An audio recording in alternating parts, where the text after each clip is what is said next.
I like to race here, but I live here. So this is how I prepare my body to race in the mountains when I live in one of the flattest counties in the UK. Step 1 in the mountains is to not brake. The goal is to get to the finish line, and the way you get to the finish line is by not braking. You're more likely to brake on the downhills, so how do we protect against that? You must not neglect your strength training. If you live in the mountains, running up steep things is your strength training. If you live in the flat, you need strength training. Specifically, you need to protect the fronts of your knees, your anterior knees. The best thing for this is the Poliquin step. Buy some slant wedges and make friends with them every day. Stand on one, gently brace your core and reach your other heel out in front of you. Stay in control, put a finger on the wall if you have to.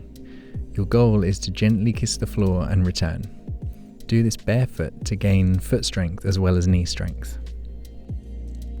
When possible, put your wedge on a step and create a deficit, and at least once a week add load. If you get strong in this movement, it will dramatically reduce your risk of blowing out a knee on the downhills. You must also include other exercises like squats and bands and accessory movements, but you'll be most thankful for the Poliquin on the downhills. Step 2 is find some hills. There will be some somewhere. You might just have to get creative. I'm lucky and I have 2 options. Despite my town being very flat, a 25-minute drive away there is a nature reserve with some steep sections that take about 30 seconds to run up. This is the workout I do here.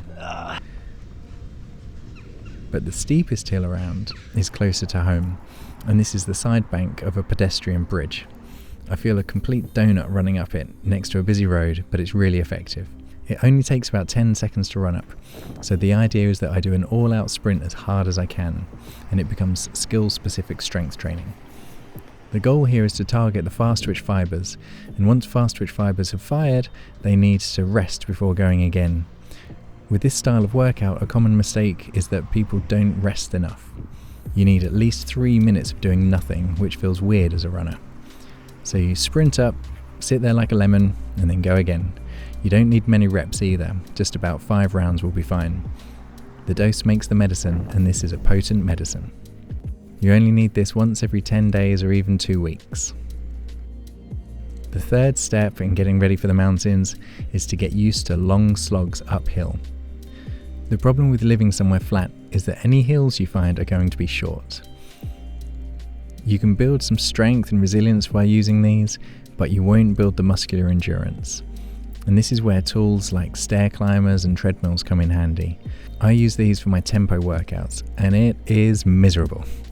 These are the workouts you do and you question your life choices, but they are effective, and they're just needed once a week. For a mountain race, I like to have at least 4 months of training preparing my body for the thing it's not really used to. So I slot these ideas into my week to get my body ready for all elements of the mountains.